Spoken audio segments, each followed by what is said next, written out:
Unang Korinto, Kapitulo 15. Ngayoy ipinatatalastas ko sa inyo, mga kapatid, ang ebanghelyo na sa inyo'y aking ipinangaral, na inyo namang tinanggap, na siya naman inyong pinananatilihan. Sa pamamagitan naman ito'y ligtas kayo, kung matiyagan ninyong iingatan ang salitang ipinangaral ko sa inyo, maliban na kung kayo'y nagsisampalataya ng walang kabuluhan.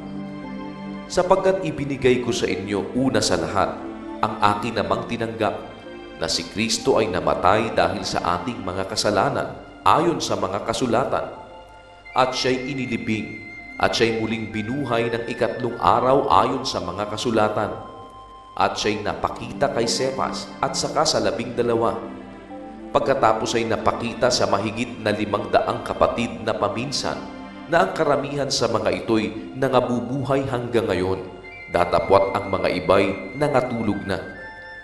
Saka napakita kay Santiago at saka sa lahat ng mga apostol, at saka huli-hulihan, tulad sa isang ipinanganak sa di kapanahunan, ay napakita naman siya sa akin.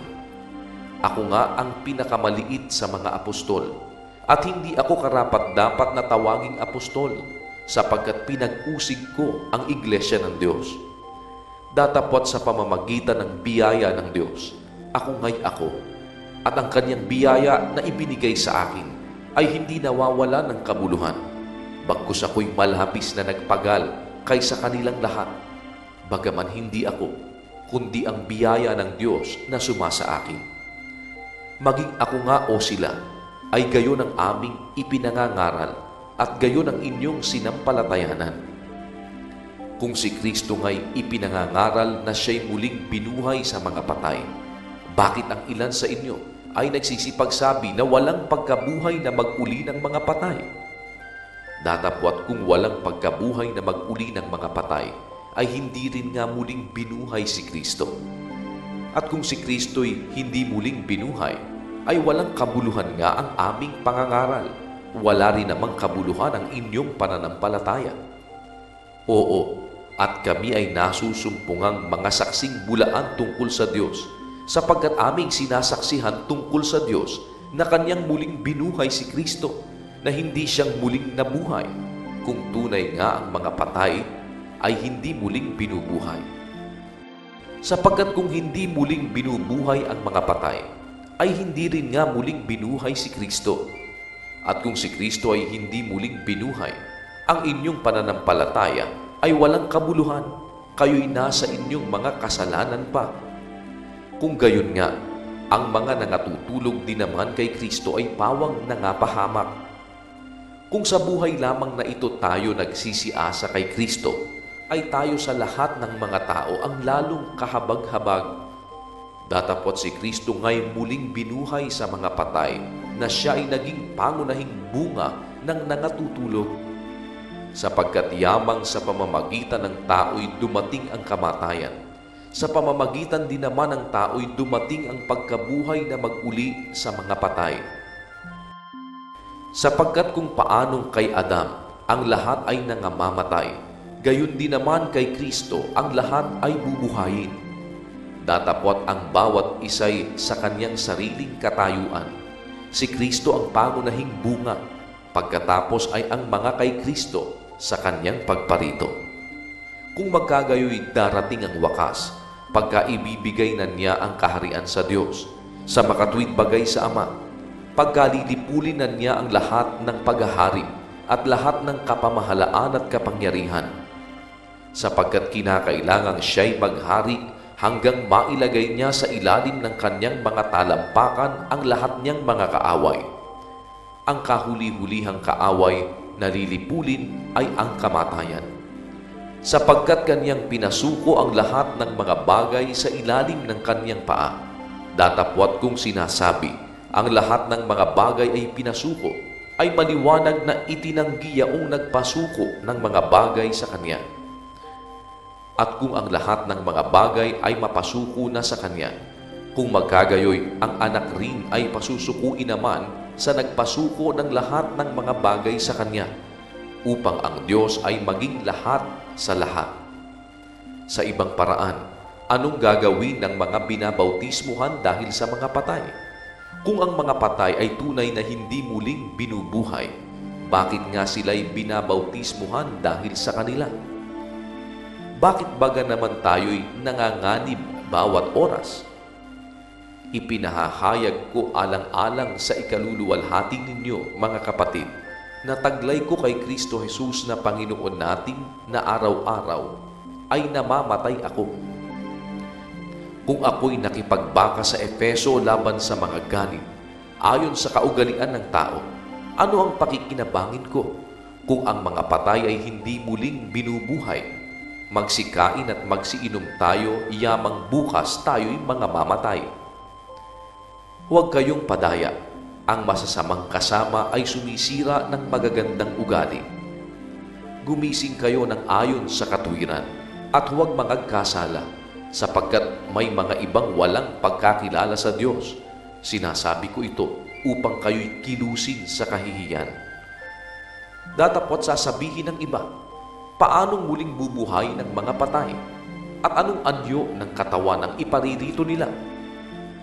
Ikaw na mangmang, ang inyong inihahasik ay hindi binubuhay maliban na kung mamatay. At ang inyong inihahasik ay hindi mo inihahasik ang katawang lilitaw, kundi ang buti lamang na marahil ay trigo o ibang bagay.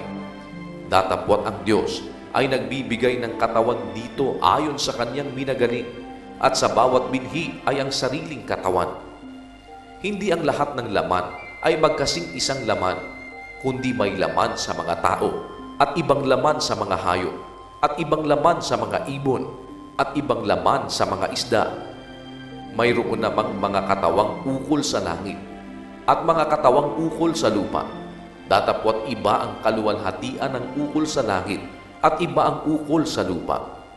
Iba ang kaluwalhatian ng araw, at iba ang kaluwalhatian ng buwan, at iba ang kaluwalhatian ng mga bituin, sapagkat ang isang bituin ay naiiba sa ibang bituin sa kaluwalhatian. Gayon din naman ang pagkabuhay na mag-uli ng mga patay. Itinatanim na may kasiraan, binubuhay na mag-uli na walang kasiraan. Itinatanim na may pagkasiphayo, binubuhay na mag-uli na may kaluwalhatian. Itinatanim na may kahinaan, binubuhay na mag-uli na may kapangyarihan. Itinatanim na may katawang ukol sa lupa, binubuhay na mag-uli na katawang ukol sa espiritu. Kung may katawang ukol sa lupa, ay may katawang ukol sa espiritu naman. Gayon din naman nasusulat, ang unang taong si Adam ay naging kaluluwang buhay. Ang huling Adam ay naging espiritong nagbibigay buhay. Bagaman ang ukol sa espiritu ay hindi siyang una, kundi ang ukol sa lupa, pagkatapos ang ukol sa espiritu. Ang unang tao ay tagalupa na ukol sa lupa. Ang ikalawang tao ay tagalangit. Kung ano ang ukol sa lupa, ay gayon din naman silang mga tagalupa. At kung ano ang ukol sa langit, ay gayon din naman silang tagalangit. At kung paanong tinaglay natin ang larawang ukol sa lupa, ay tataglayin din naman natin ang larawang ukol sa langit. Sinasabi ko nga ito, mga kapatid, na ang laman at ang dugo ay hindi makapagmamana ng kaharian ng Diyos, ni ang kasiraan ay magmamana ng walang kasiraan. Narito, sinasaysay ko sa inyo ang isang hiwaga. Hindi tayong lahat ay mga tutulog, ngunit tayong lahat ay babaguhin. Sa isang sandali, sa isang kisap mata, sa huling pagtunog ng pakakak, sapagkat tutunog ang pakakak at ang mga patay ay mga bubuhay na mag-uli na walang kasiraan, at tayo'y babaguhin. Sapagkat kinakailangan na itong may kasiraan ay magbihis ng walang kasiraan, at itong may kamatayan ay magbihis ng walang kamatayan. Datapwat pagka itong may kasiraan ay mabihisan ng walang kasiraan, at itong may kamatayan ay mabihisan ng walang kamatayan. Kung magkakagayon, ay mangyayari ang wikang nasusulat, nilamon ng pagtatagumpay ang kamatayan. Saan naroon, o kamatayan, ang iyong pagtatagumpay? Saan naroon, o kamatayan, ang iyong tibo? Ang tibo ng kamatayan ay ang kasalanan. at ang kapangyarihan ng kasalanan ay ang kautusan.